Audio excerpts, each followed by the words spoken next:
Hello, and welcome to another edition of A Reader's Paradise. Say, if you like the stories that you hear and the literature that's being performed for you, along with the author interviews, please take a moment to click that subscribe button. And also, please leave us a 5-star review. Your subscriptions and your reviews help other people find the podcast.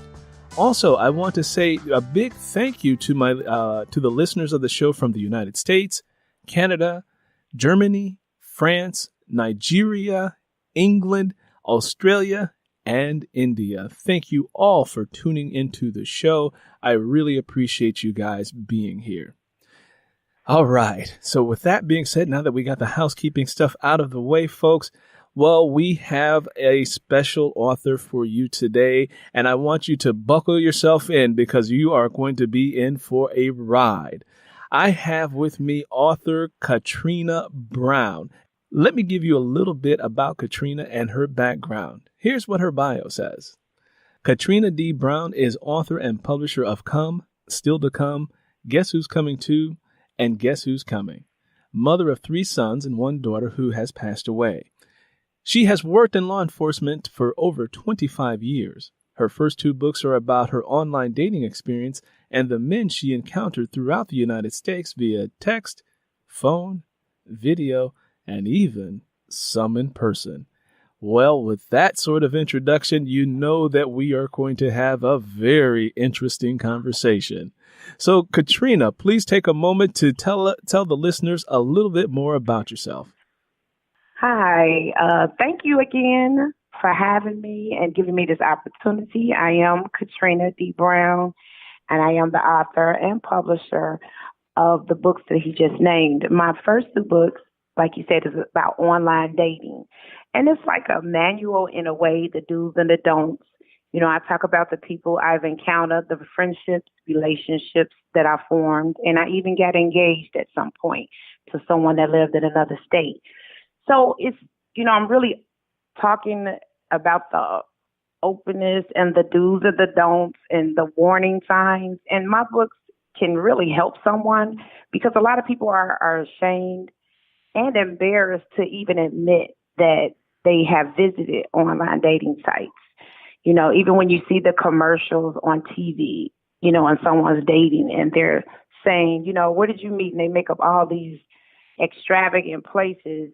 And then once the other couple admit that they've been on online dating, they say, okay, we've met there too.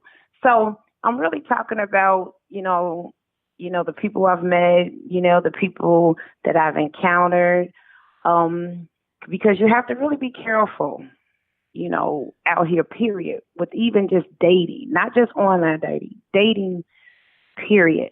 So it's very interesting and exciting. You know, and I have a lot of adventures to talk about. That's why I made Still to Come Part 2, because I just couldn't end it there. Okay. So let me ask you this. So with this, we're talking heterosexual relationships, or are we talking across the spectrum? No, heterosexual relationships. Okay. So we're talking heterosexual relationships. And also we are, with online dating, are we talking about a certain age demographic, or are we talking about the marvelously mature, or are we talking about those who are lonely hearts that may have had a significant other pass away unexpectedly? What demographic are we talking about here? The online dating site that I've experienced, it's universal. It's some of everybody. It's widowed, it's the single, it's the separated, it's the ones that are still married, it's the, you know, the cheaters, it's the, you know, now people are getting into that polygamy. You know, they're recruiting, you know, sister wives, and I mean, it's everybody, all races, all ages, all, you know, careers, backgrounds. I mean, you name it, they are on there, you know, predators, you know, so you really have to be careful. So is your sense of this sort of world, because now we're talking about a different world, this online dating world, is it your sense that people are just pleasure seekers? Are they escapists from their realities? Are they controlling people? You mentioned that you have to be careful out there with dating, and I want you to, pull back a layer on that and give the listeners a sense of what that is. And also, is this just with online dating? I'm assuming that that implies globally and not just restricted to the United States. Oh no, oh no. I've met men all over the country, Barbados, Nigeria, all different parts of Australia, UK. Online dating is open just on this social media. And it's not just about online dating. It's just social media, period. Even when you have, your social media pages, people connect with you. They inbox with you. And I mean, they might, come off as, oh, you have a nice picture, or I'm just trying to meet you, or you know what, I'm interested in becoming an author. And then it goes to, what, are you single? So you really have to, it's a lot of opportunities. It is genuine people on there. And I still feel that there's hope for me as a single woman, because it is still some nice people out here, but it is some manipulators. People have different motives. So this is the thing. You have to go through the red tape to find out what that really is. I mean, what I've learned, it's a lot of, to me, the online dating field or the platform is like legal prostitution. And why I say that is because I feel that the creators, they're the pimps. And why I say it, because they make their money regardless if you meet someone or not. They lay the platform. So a lot of that online dating, the people that are on it, it is for sex. And people, they sell themselves. They sell themselves? Yes, they sell themselves. They offer you their services. Yes. Like an escort service? Is that what this is? Like they're offering you their escort services? And some of them, yes, they do. The women, and the men also. They offer, like what you can help me with. You know what? You could pay my mortgage. I got my mortgage coming up, but I'm going to give you some ass. We can meet. We ain't got a date. Let's just go get a room. Yes, it's a platform. And that's what a lot of that is about. So it's really hard for someone that's really on there for a real relationship, because the majority of the people on it is for sex. So let me ask you this. So you mentioned dating. You mentioned dating, and you mentioned it sounds like not only you, but there may be other genuine people out there genuinely trying to seek a connection or seek romance or seek a partner that they can be with, that they can connect with, that they have a lot in common. What from your perspective, what does dating or romancing, look like? Because there are people who have different ideas of what courting is or what dating is.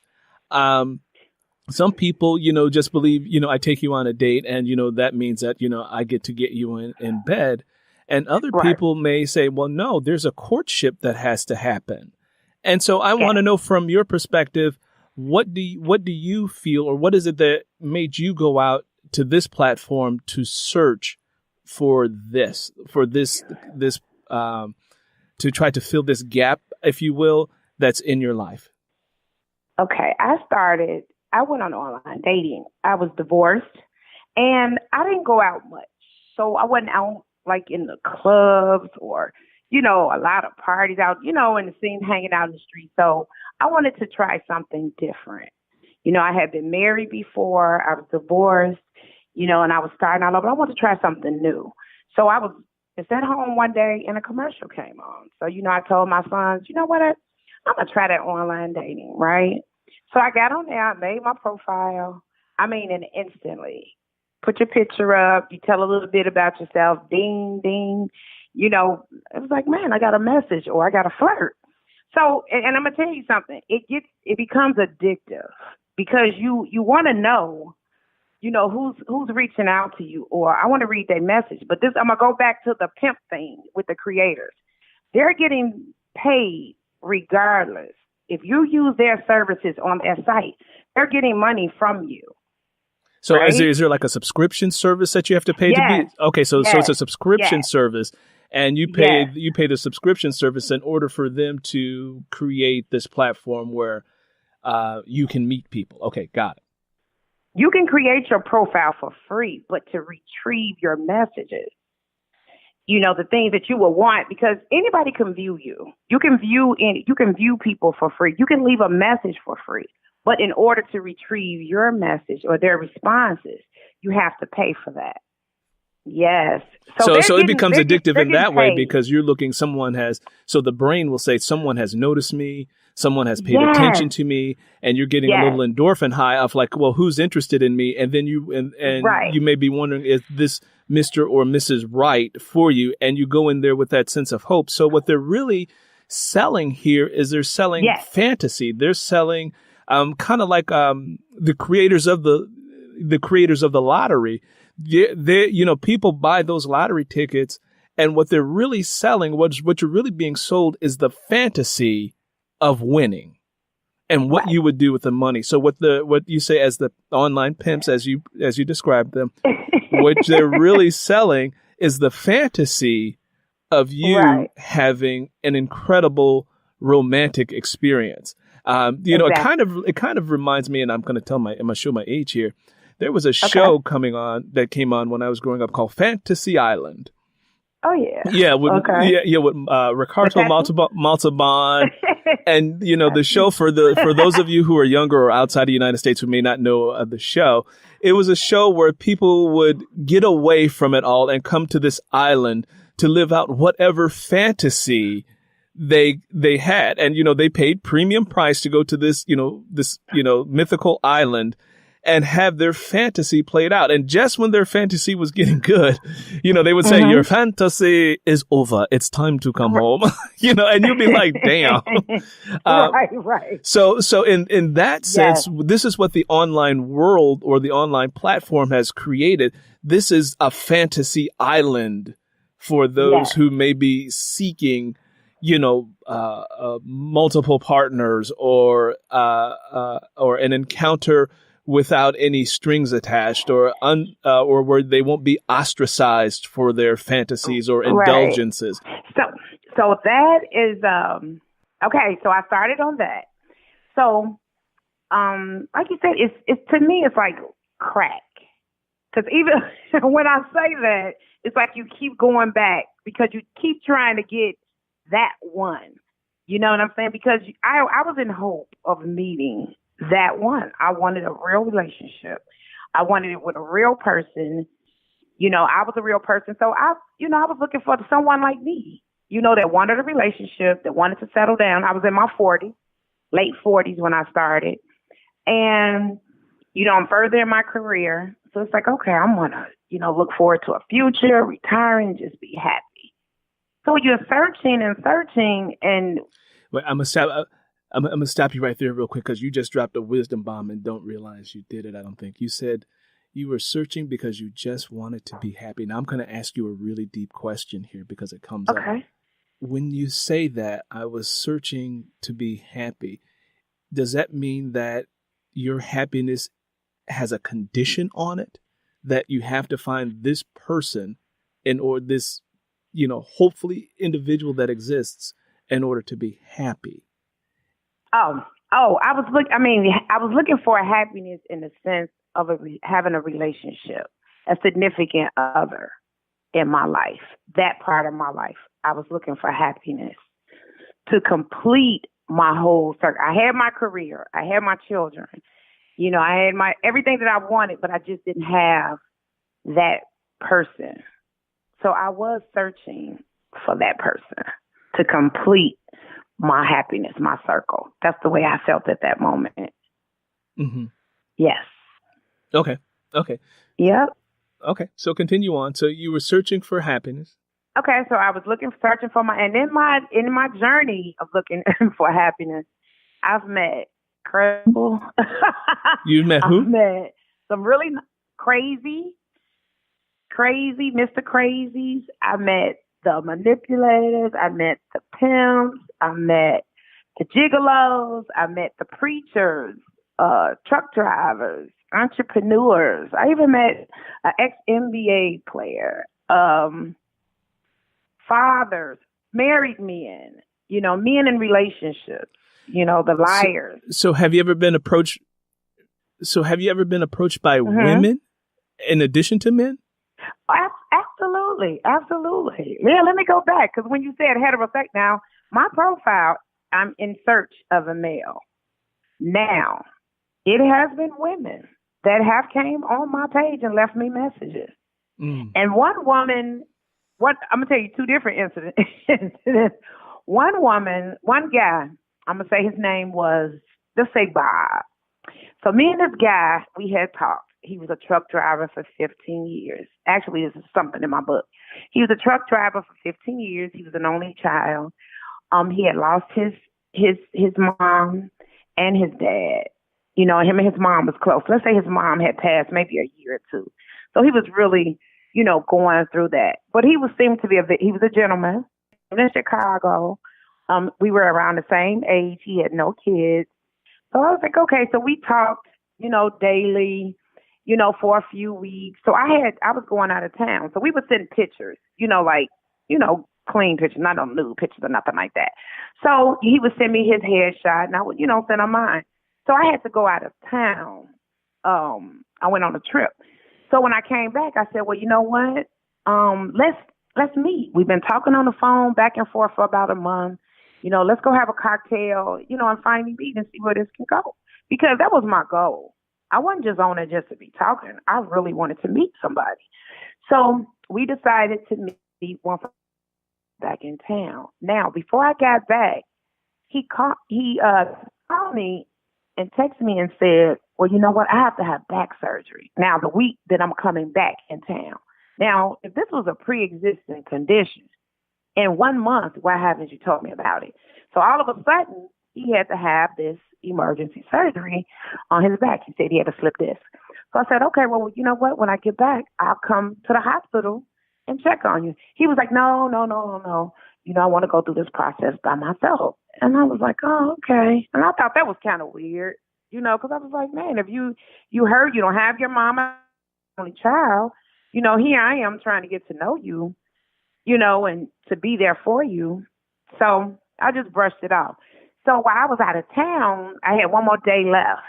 He sent me a picture of himself, but it was like from his waist up.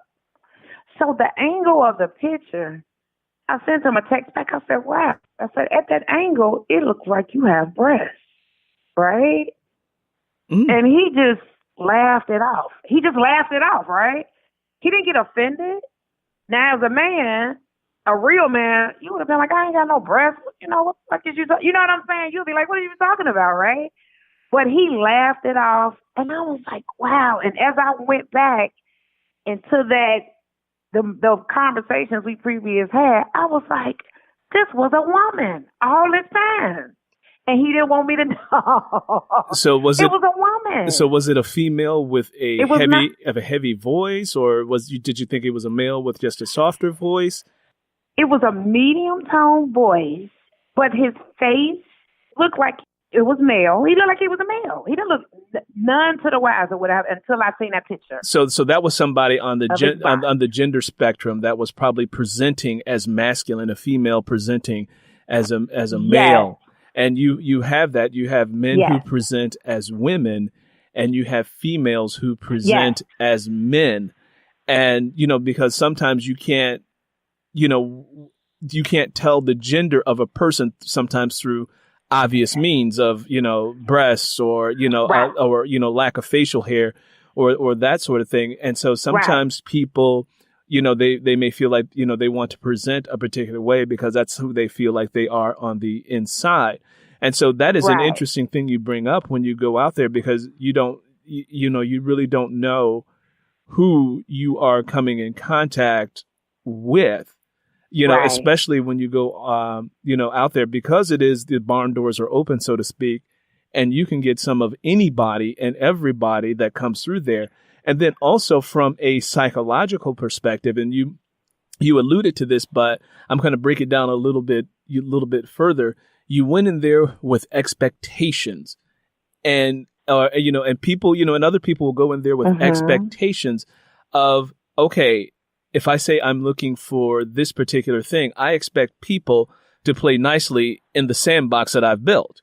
If I say I'm into, men and heterosexual, I want, only this type of people. In other words, trying to control the type of people that come into the space or to this online sandbox you've created. And then when people don't abide by the rules or the boundaries you've created because they're pushing past them, that could leave you feeling, discouraged, disappointed. Oh, yes, absolutely. And all these other things because you want to, you've built this idea, this way of being of like, this is what I'm looking for, and you may have said, did you read my profile? But the other person, may be of the mind of the world that I built is I want to convert as many people as I can. I want to give them an experience that they may not know that they want. And so it creates this world where, the boundaries can be pushed. They can be violated and or at least experimented with. Maybe somebody wants to experiment or take a walk on the wild side or take a walk on a different side that is not heteronormal, if you will. Okay. And so, and I'll share this story with you. One time I was out on book tour and I was in San Francisco and I was, I'm a heterosexual male. I have no shame in that. It's like I'm strictly heterosexual. I enjoy my heterosexuality, and I enjoy the privileges that come with it. Now, there are people says, okay, well, they may have, take issue with that because it doesn't make the playing field even for those who, are not heterosexual, who are gay or queer or binary or whatever, however they choose to identify, or if they don't want to identify with what was set up as, normal, or not. I don't even want to say normal. What the doctor says, okay, you're a boy, you're a girl, and you fall into the patterns and the societal standards of what a boy or a girl is. And so I was on book tour once and I was in San Francisco and I had just finished a reading. And I was talking to this guy, muscle guy, football kind of guy, kind of brother. We were talking about sports and, we were giving, the hard handshake, the elbow bump, the fist bump, it was like, yeah. And there was all this, machismo stuff. And so the guy who set up the book signing, he was gay and I knew he was gay. And, we had, there was no issues with us. And so he comes over to us as we're doing all this fist bumping and stuff. And he looks at the other guy and says, he ain't interested in you. And I looked at us like, well, that's an odd thing for him to say. And then the guy that I was talking to, who was a football player type, looked at me up and down. He says, well, hell, I thought he made him want to take a walk on the other side of the street. And I did not realize I was being hit on. Wow. I did not realize this, dude. Right. I'm thinking we having this, man-to-man, brother-to-brother kind of conversation. Right. And in his mind, he was thinking like, yeah, he wants to take a walk on the other side of the street. He's thinking we're connecting on an intimate level. And I'm thinking we're connecting as two masculine men. And, and so when I realized what was happening, I had to step back and say, oh, no, it wasn't. It's not, no, I do not want to walk on the other side of the street at all under any circumstances. You were getting chose and didn't know it.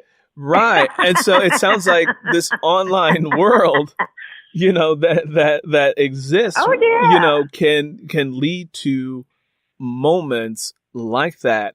And again, if you have put this condition on your happiness that you're going to, you hope to find Mr. or Mrs. Right, on this platform, there may be times where, you get disappointed. Now, let me ask you this.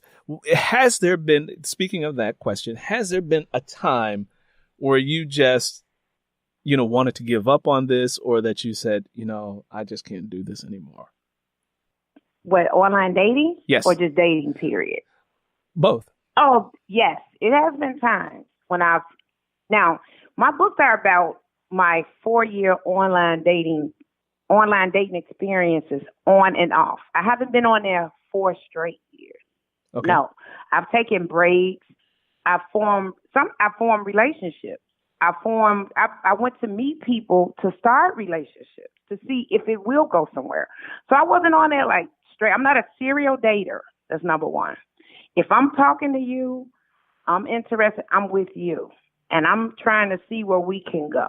If that doesn't work, I have taken breaks off of it, to say, oh, I don't even want to go through that anymore. Because you do get disappointed and you are discouraged because it's like, wow, what went wrong or what happened, or this person wasn't the person that this person wasn't the one he portrayed himself to be.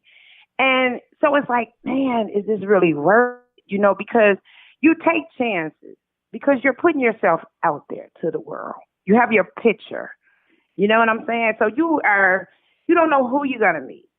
So you're opening yourself up to meeting anyone.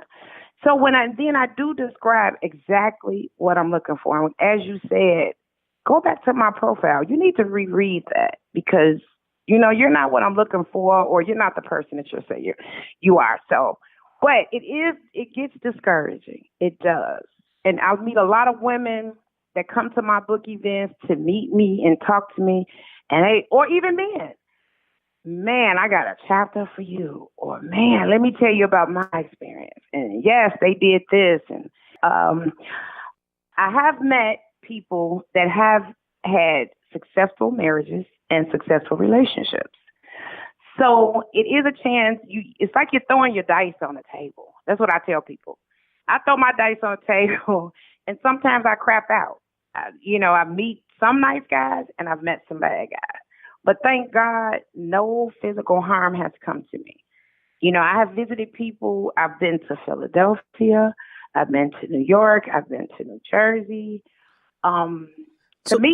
Meet people in person to start these relationships. So let me ask you a question, because I'm quite sure there'll be a lot of women out there who are listening to this, not only in the U.S., but, around the world, who may feel that it is just way too dangerous to take this sort of risk Yes. And what would you tell those women who say that I just could not do that? I just would not feel comfortable doing that. How do you get over the fear that people may feel, or the trepidation, or the foreboding feelings they may get from meeting some random person that hasn't been introduced to them? Because sometimes, people, when they meet somebody or they're looking, they may say, okay, a girlfriend or a cousin or somebody says, hey, I know this guy, he's a really good guy, or she's a really good woman. And, I think you two should, meet each other. And, and then you almost get a recommendation to date somebody.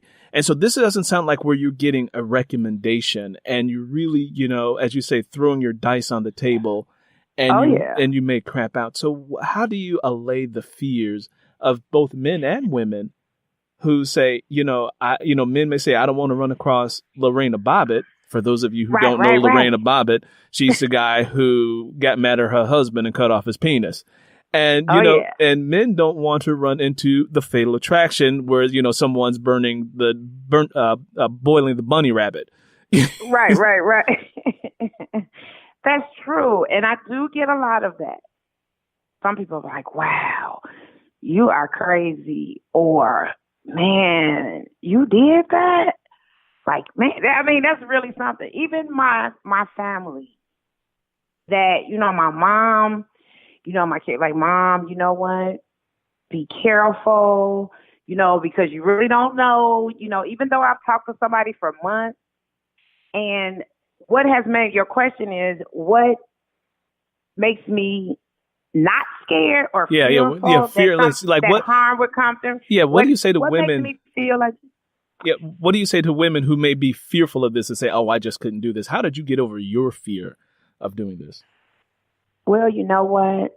I stepped out on faith, and I prayed on my safety. And if this is for me, let me have it, and I built relationships. Now, this is my thing. Now, a lot of people say, well, how can you jump on a plane and go see somebody you never met? And I look at it like this. This is just me. You can meet somebody here in your same city, and you can have a relationship with this person. I mean, for years, months, whatever. How can you really, this is just me, how can you really say, I really know this person, and this person is who he says he is, and this person would never bring harm to me just because he lives in the same city? We really don't know. Hell, you can be married to the same person, That's living under the what I'm same trying roof, to tell you. live under the same roof, Absolutely. and they can bring some devastating harm to you. Absolutely. And you would like, I didn't know that this person, was like. I mean, I even think of like, let's say, in pop culture here in the United States, Camille Cosby. She's been married to this man for X amount of years, and now, he's behind bars. Right.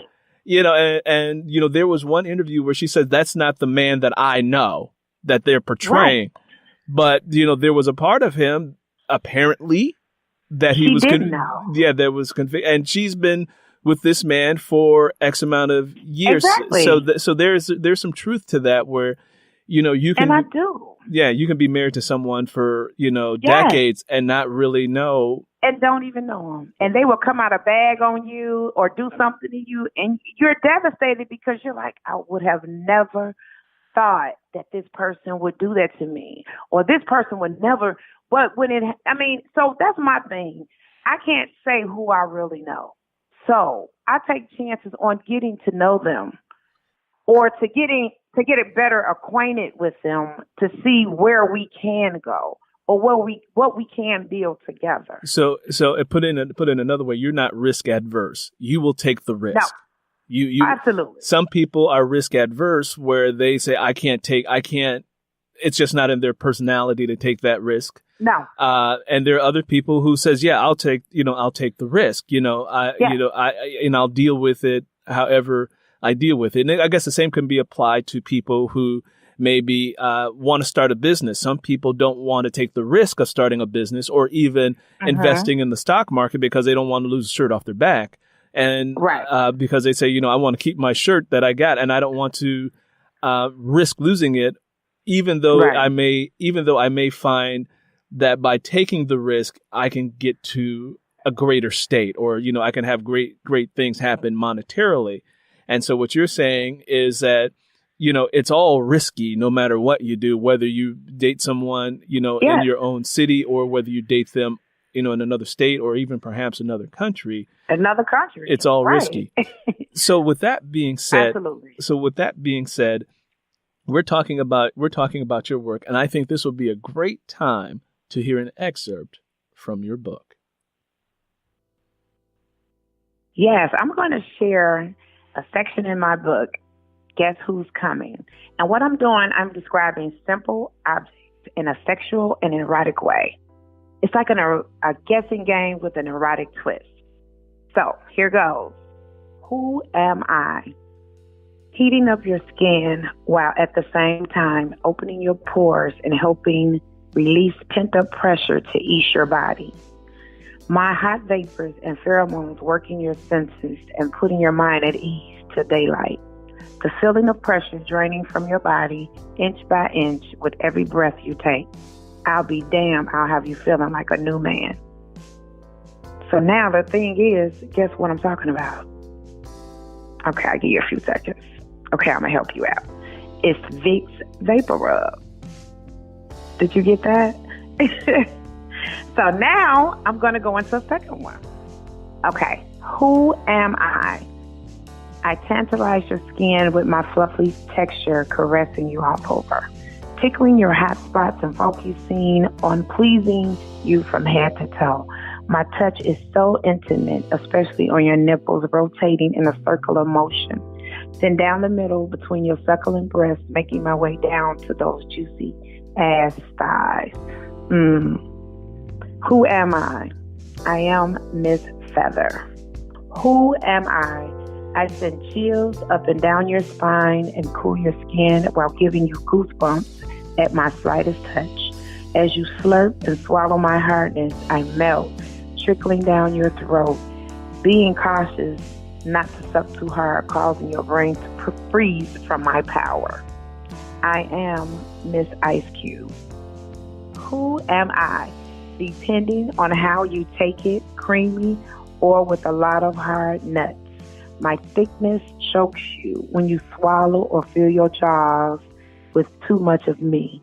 Pacing yourself, putting me in slowly with no gagging or no assistance from your sweet, jiggly partner. Jamming you both together as I receive pleasure while I smash. I am Miss Peanut Butter and Jelly.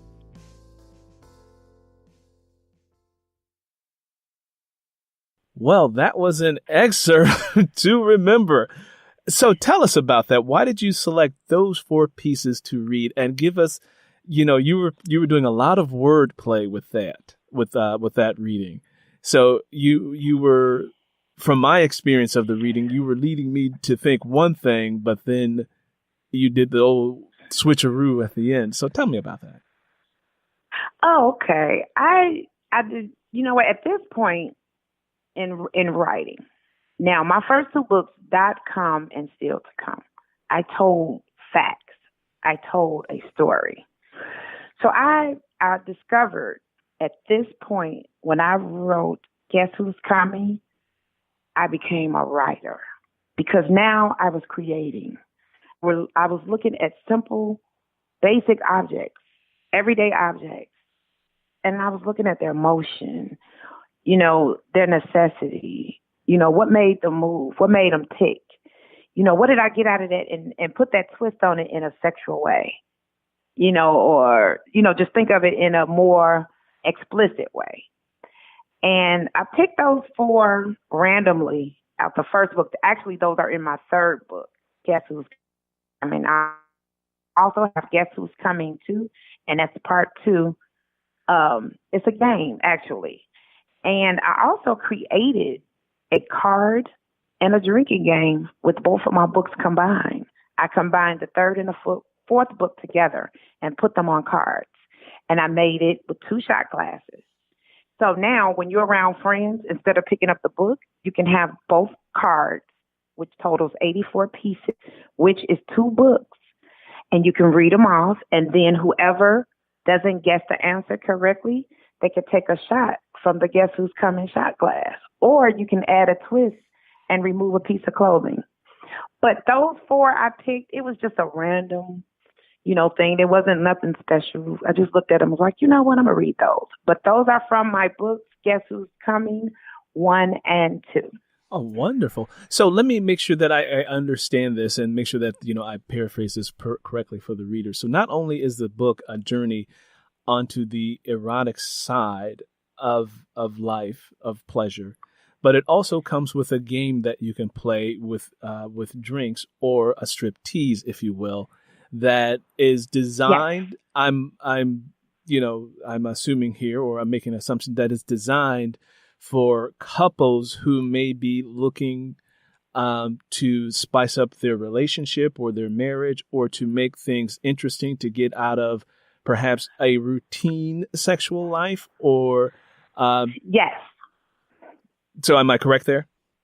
You are correct. And that's what I get a lot of couples like, oh, give me something to help me, to spice up our bedroom. I say, you know what, take this, buy this book and play the game. Get your favorite cocktail and sit back and relax and unwind and, play the Guess Who's Coming game. So that and just read to each other or. Mm-hmm. So that brings up another question. This is a more, interesting and serious question that came to mind. It's a 2-part thing. Okay. It's funny when we grow up as human beings and we explore our own sexuality. A lot of times, when we push the boundaries or, go in and explore, which is what we're allowed to do. We're human beings. We can go and do that. But you had mentioned that sometimes people are ashamed or embarrassed by, what they want when it comes to that. And then also when you're intimate with a partner and you're in a healthy relationship, it does become an issue for some people as to how do I express that I want this and not that. and without feeling that sense of Mm-hmm. shame. And I think that probably comes down to communication, to real good communication Absolutely. between you and your partner. And I think to even get to the level of playing games is just another level of connectedness that you have to that person. And Yes. and you know, if you can get to that level in a relationship, it's just something unique. And the fact that, you know, you created this game for, to help couples get there, that has to put you in an interesting and powerful position to have people come to you, for this sort of thing. Go ahead. Oh, yeah. I said, oh, yeah, I do. I get that a lot.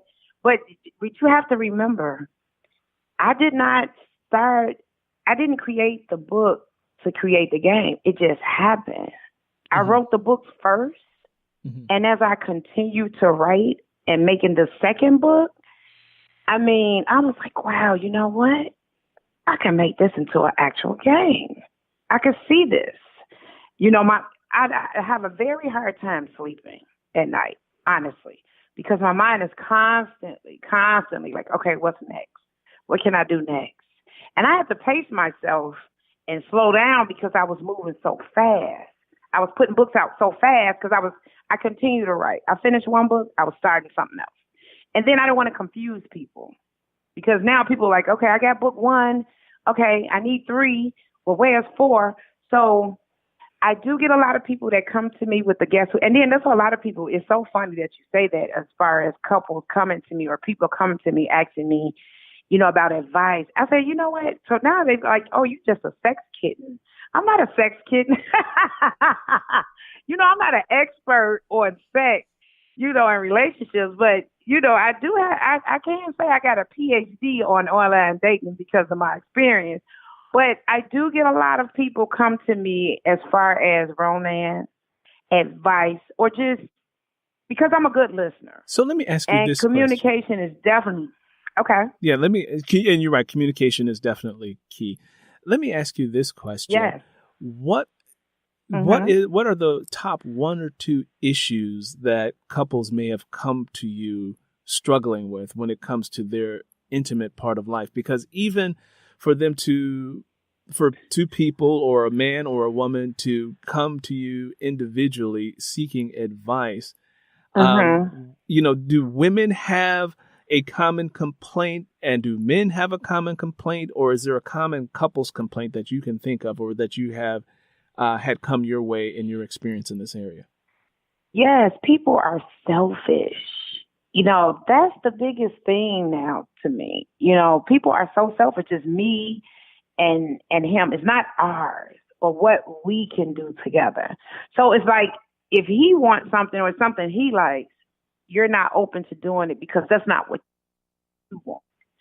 But if you're in a relationship and you want it to work and you want, to make your partner happy, why not? Or don't just flat out say no. You know what I'm saying? At least consider it. Or to say, you know what? Let me step out my body and make him happy and see what is, you know what I'm saying? And then if he's happy, then I'll be happier. You know what I'm saying? And vice versa. So the men are going through the same thing that the women are going through. They experience the same thing. It's so much selfishness. Everybody is out for self. And no one wants to put the effort in to being as one. It's mine and yours. And I think that's a lot of the problem. That's the main problem today. Is the selfishness? A lot of selfishness. So having selfish lovers. Now to some people, having a selfish lover may take on different meanings. So when people have their wants and their desires, and the other partner isn't willing to give that to them, I think that creates a sense of resentment, towards that other person because they're not satisfying you in the way that you want to be satisfied. So I wonder if, from your perspective, do you think that people should ask these questions up front when it comes to sex, sexuality, yes. intimacy, those sorts of Absolutely. things? Should they be sitting down and conversing about these sorts of things Yes. before they even get into bed and before they even do all of that, to say, this is my preference. These are my preferences. Or this is what I'm willing. It goes back to that communication. And it's all about having an understanding, and it's like, okay, I know this is not what he wants. That's just like, okay, I'm dating somebody. I'm just going to say, if I'm dating somebody and he knows I'm heterosexual or I don't like women, or I'm not into women. And it was this one guy, I'm going to tell you this story. Matter of fact, it's in my book too. He's a paramedic, nice looking guy, handsome, had his own home, got no kids, fine. Worked together, seen him for years, right? So he was a very handsome guy. We went out to dinner. We finally got together, right? So we went out. We had dinner a couple of times. So now we got together sexually, right? And we had sex, and it was good. And now, he wanted to say, so we talked. But the thing about it was, he said, I don't want a relationship. I can give you a good time. We could go out to dinner and have a good time. Or he said, but a serious one-on-one, that's not what I want in my life right now. I'm not looking for that. But I respected him because he told me that. You know what I'm saying? Up front, instead of me trying to build something with this person, he let me know on the door, you know what? I can give you a good time and I'm going to give you a good nut. I can take you out and wine and dine you, but a relationship I can't give you. And for that, I can respect him for that because he was honest, and being straight up.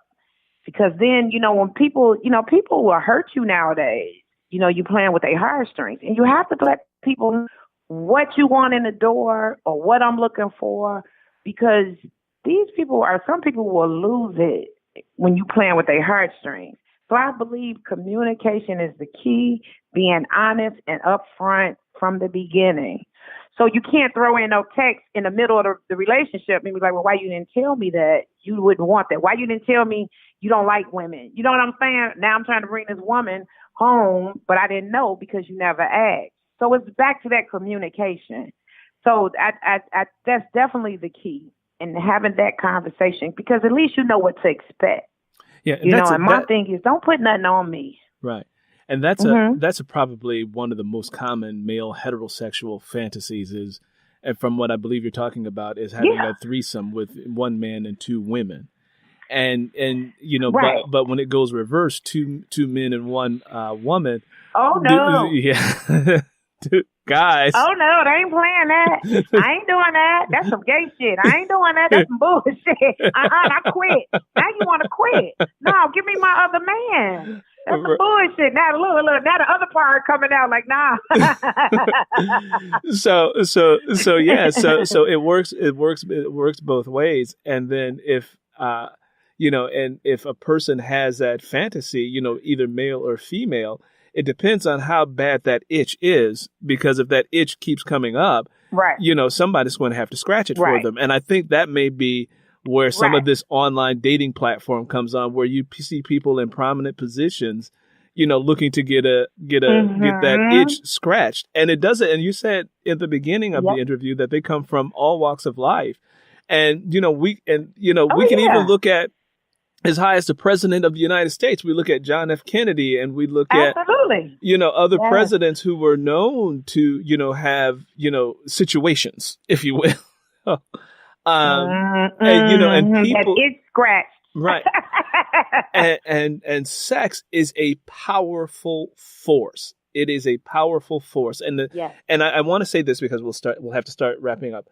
I want to say this, that individuals have to have control over their sexuality. I think you cannot. It's because I agree. Yeah, I think a lot of men believe that if I have multiple partners or multiple women, that makes me a man, and I got to go and sow my wild oats and do all of these things. And I think that's a misnomer. Mm-hmm. I think because if you just stop with I just want to get sex, then you're missing all of the connection and the emotional components that come along with it. So, for example, if you're a guy, you go out and you just have sex and you say, oops, I got a baby. And now you only wanted to have this Mm-hmm. person for sex, but now you have a baby coming along with it. And then all of a sudden, as you get to know this person, you realize Mm-hmm. you don't really like them. You didn't take the time to get to Mm-hmm. know all of their blind spots. Where they, did they have a good parental gene? Are you going to see your child at school looking Right. raggedy? Is your child going to not have their hair combed? Right. Or for a woman, if you're looking for, is this man going to be financially able to take care of the child? Does he know about raising a son? Does he know how to spend the time? Does he have the language to do this? Is he Right. is he going to fit in? There's so much more to it than just the one component of the pleasure. And most people just get focused on, I just want the high, I want the pleasure without consequences. And with that, we are at nearly an hour. So Oh, really? Man, that went by so fast. Right. I've enjoyed you. Right. So tell the listeners where they can find out more about your book, where they can find you, how they can follow you on social media. Okay, I am on Facebook. My page is .com and Still to Come by author Catrina Brown. My IG page is Trixie9757. All four of my books, .com, that's .cum, Still to Come, STILL, number 2, CUM, and Guess Who's Coming, 1 and 2 are available on Amazon. And also, as we speak, I am coming out with book 5 of blind dating experiences and the social media hookups. And I think this is going to be the best one yet. Because you think the women go through it. The men, the women they have encountered is going to be the bomb. So it will be out this summer 2019. Okay. And Catrina, I want to thank you for stopping by the show, A Reader's Paradise, and sharing your journey with us. Thank you for that. Yes. Thank you so much. You are so welcome. Again, that does it for this edition of A Reader's Paradise. Say, if you like these author interviews and you like the literature that's being performed for you, again, please take a moment to leave us a 5-star rating and also leave us a comment. And finally, if you know someone who enjoys this sort of chat and these sort of interviews, please recommend the show. Until next time, happy reading.